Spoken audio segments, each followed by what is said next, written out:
Bapak, Ibu, Saudara-saudari, mari kita menandai diri kita dengan tanda kemenangan Kristus. Dalam nama Bapa dan Putra dan Roh Kudus. Amin. Syukur bagimu Tuhan, Bapa Maha Pengasih dan Maha Penyayang. Dan kami mohon kepadamu, urapilah kami dengan Roh Kudus, agar kami dapat memahami akan firman kebenaran-Mu yang akan ditaburkan kepada kami pada hari ini. Bersabdalah kepada kami siap mendengarkannya. Doa ini kami sampaikan kepadamu dengan perantaran Kristus Tuhan kami. Amin. Firman Tuhan diambil dari Injil Suci menurut Matius, bab 13, ayat 1-9.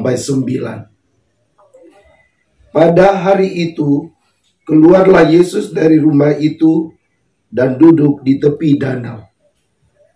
Maka datanglah orang banyak berbondong-bondong lalu mengerumuni dia, sehingga ia naik ke perahu dan duduk di situ, sedangkan orang banyak semuanya berdiri di pantai.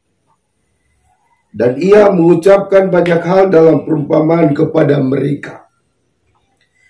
Katanya, adalah seorang penabur keluar untuk menabur. Pada waktu ia menabur, sebagian benih itu jatuh di pinggir jalan. Lalu datanglah burung dan memakannya sampai habis. Sebagian jatuh di tanah yang berbatu-batu, yang tidak banyak tandanya. Lalu benih itu pun segera tumbuh, karena tandanya tipis. Tetapi sesudah matahari terbit, layulah ia dan menjadi kering, karena tidak berakar. Sebagian lagi jatuh di tengah semak duri, lalu makin besarlah semak itu dan menghimpitnya sampai mati. Dan sebagian jatuh di tanah yang baik, lalu berbuah. Ada yang 100 kali lipat, ada yang 60 kali lipat, ada yang 30 kali lipat. Siapa bertelinga, hendaklah ia mendengarkan. Demikianlah sabda Tuhan. Shalom Bapak Ibu Saudara-saudari yang Tuhan Yesus kasihi. Banyak orang berbondong-bondong mengikuti Yesus untuk mendengar pengajarannya. Dan ketika Yesus melihat orang banyak itu, ia mengenal mereka, bahwa mereka berlatar belakang petani. Sehingga Yesus menggunakan perumpamaan pertanian untuk menjelaskan hal kerajaan sorga. Katanya kepada mereka, adalah seorang penabur keluar untuk menabur. Pada waktu ia menabur, sebagian benih itu jatuh di pinggir jalan. Lalu datanglah burung dan memakannya sampai habis. Sebagian jatuh di tanah yang berbatu-batu, yang tidak banyak tandanya. Lalu benih itu pun segera tumbuh, karena tandanya tipis. Tetapi sesudah matahari terbit, layulah ia dan menjadi kering, karena tidak berakar. Sebagian lagi jatuh di tengah semak duri, lalu makin besarlah semak itu dan menghimpitnya sampai mati. Dan sebagian jatuh di tanah yang baik, lalu berbuah. Bapak Ibu Saudara-saudari yang Tuhan Yesus kasihi, apa arti benih itu? Benih adalah firman Tuhan, sedangkan penabur adalah Yesus sendiri, sedangkan tanda adalah hati manusia. Yesus selalu menaburkan benih firman kepada manusia. Namun manusia sering berhati seperti di pinggir jalan. Hatinya sering seperti berbatu-batu. Hatinya sering seperti semak duri.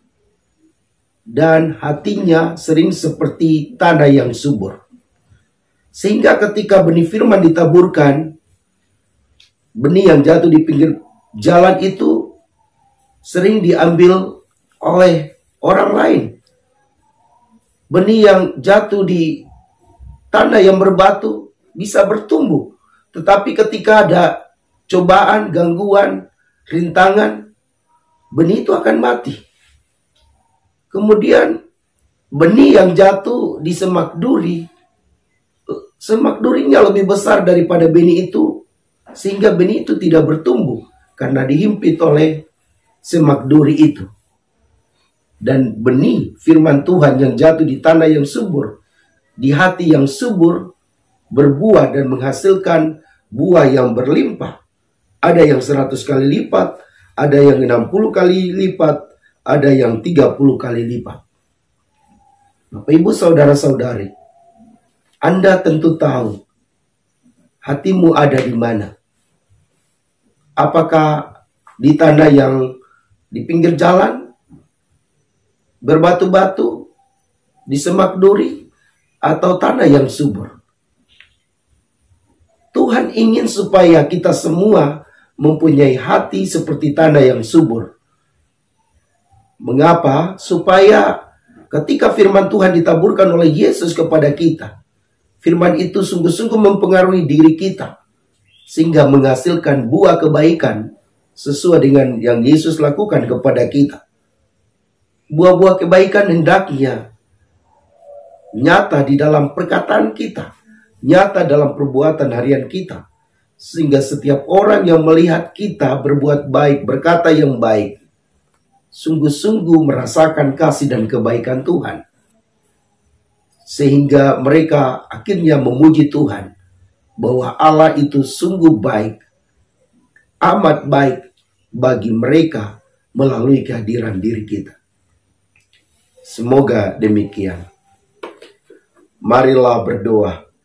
Ya Bapa yang Maha Baik, kami bersyukur kepadamu atas firman-Mu ini, dan kami mohon semoga Engkau membantu kami dengan Roh Kudus agar hati kami seperti tanah yang subur, sehingga firman yang Engkau wartakan kepada kami sungguh-sungguh mempengaruhi seluruh hidup kami, sehingga yang kami pikirkan, yang kami katakan, yang kami lakukan dalam hidup ini sungguh-sungguh mencerminkan kebaikan-Mu, sehingga orang lain sungguh-sungguh merasakan kasih dan kebaikan-Mu. Bapa, inilah doa kami yang kami naikkan ke hadirat-Mu dengan perantaran Kristus Tuhan kami. Amin.